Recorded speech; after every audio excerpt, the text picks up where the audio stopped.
Okay, yoga. Confession time. My usual idea of Zen is collapsing on the couch after a brutal HIIT workout. Downward dog? More like downward log if you ask me. CrossFit and burpees? Now that's my jam. Yoga always seemed a bit demure. But I got to thinking, is that all there is to it? Because when you hear a yoga, you instantly think West Coast studios, right? Lycra, green smoothies. But hold on. This thing's called yoga from India for a reason. Yes, we all know it is from India, but it's kind of hijacked as this snazzy wellness lifestyle of sorts, which is its own animal with a Western personification of what yoga ought to be. Well, here is what I researched. Forget the fancy studios for a sec, and let's rewind way back. Yes, most of us would know it is ancient, but ancient to the point that it is thousands of years old. Some say it even goes back to the Indus Valley civilization. Crazy, right? The word yoga itself? It means a union, or yoke. Not just stretching, but unifying your mind, body, and spirit. Whoa. Deep stuff. Philosophy, not just poses. This isn't just about nailing a handstand to impress your Instagram followers. It's a whole philosophy. It's in these old texts, the Upanishads, exploring big questions about the universe and yourself. Fun fact, or maybe mind-blowing fact. The yoga we see in the West, all those asanas or poses, that's actually a relatively modern part of yoga's long history. For centuries, it was more about meditation and breath control. Yoga is much older than Hinduism in its modern form and has evolved over thousands of years. While today it is often associated with Hinduism, its roots lie in pre-Vedic spiritual traditions and early ascetic practices in ancient India. How have you found it so far?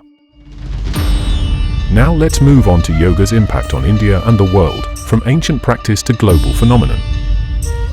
For centuries, yoga was woven into the fabric of Indian life. Spiritual practice, health, even culture. Gurus passing down knowledge, practiced in ashrams as part of a spiritual journey. Then, boom! Yoga goes global. Think the 20th century, figures like Krishnamacharya, apparently the man who taught yoga to the world. Yoga starts spreading west. Tirumalai Krishnamacharya, 1888 to 1989, revolutionized yoga by incorporating dynamic asanas into the practice, influencing modern yoga styles. Krishnamacharya revived and modernized Hatha yoga, blending traditional yoga philosophy with dynamic physical postures, asanas, and breathing techniques, pranayama. His influence is everywhere in modern yoga, from the dynamic flows of vinyasa to the structured alignment of iyengar and the discipline of ashtanga. His approach made yoga more accessible, practical, and adaptable, ensuring its survival and global popularity today. Then we have Swami Vivekananda, 1863 to 1902, who played a very different but equally crucial role in introducing yoga to the West compared to Tirumalai Krishnamacharya. While Krishnamacharya focused on physical practice, asanas, and therapeutic applications, Vivekananda emphasized philosophy, meditation, and the deeper spiritual dimensions of yoga. He first brought yoga to global attention at the Parliament of the World's Religions in Chicago, 1893, where his speech on Hinduism and Vedanta captivated Western audiences. So in essence, they were the forefathers of making yoga a global phenomenon. Swami Vivekananda focusing on yoga as a philosophy and meditation, and that's Raja Yoga, Jnana Yoga, Bhakti Yoga, mind-focused. And Tirumalai Krishnamacharya on yoga as a physical and therapeutic practice, which is Hatha Yoga, Ashtanga, Vinyasa, Iyengar Yoga, body-focused. And to throw some figures in here, the global yoga market has experienced significant growth over the recent years. In 2023, it was valued at approximately $107.1 billion and is projected to reach $200.35 billion by 2030, with a compound annual growth rate of 9.4% from 2024 to 2030. Now that is some serious moolah. Okay, so we know yoga makes you flexible, Duh! But what else? Turns out, the benefits go way beyond touching your toes. Think stress reduction, mindfulness, better focus. People talk about feeling more centered, more balanced. I know, sounds a bit woo-woo. But even science is backing some of this up. And honestly, as a Hiit and Crossfit fan, I was skeptical. But the more I dug, the more I thought, hey, maybe there's something to this after all. Maybe it's not just a mere stretching.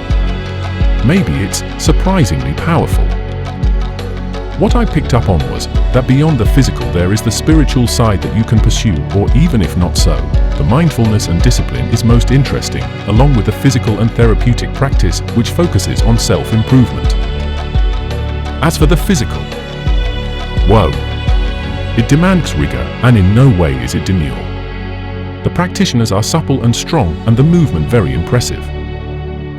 Yes, to the point that I would give it a go.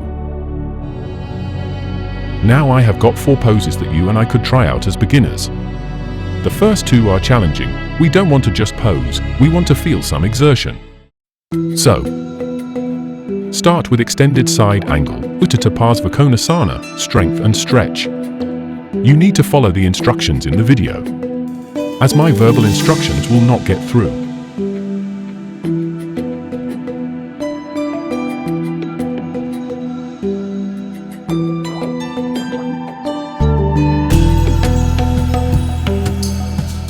To make it easier, you can modify it by placing your forearm on your thigh instead of reaching to the floor.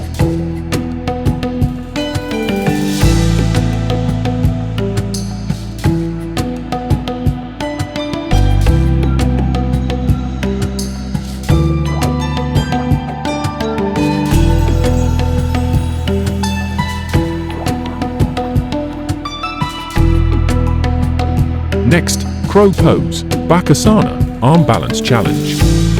This is also a challenging one but doable, and no, you're not going to twist anything, so follow on. Squat, place your knees on your upper arms near the triceps, then engage core. Lift one foot, then the other, balancing on your hands.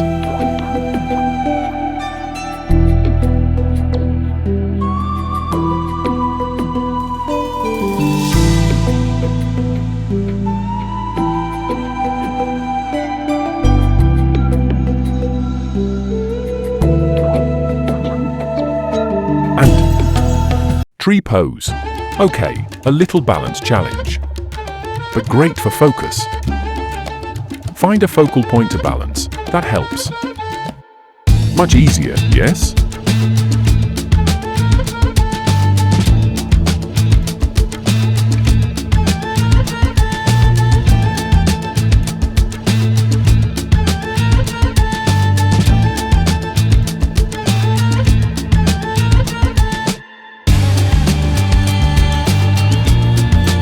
Finally, Savasana, corpse pose. This is the demure yoga I was talking to you about. Lie down. Do nothing. Just exist. Not true. Despite being one of the simplest looking poses, lying flat on your back, it is often described as one of the hardest because it requires complete mental stillness and conscious relaxation. You are required to focus on different areas of your body, relaxing them as you move to the next. Inhale from your nose and sigh out of your mouth.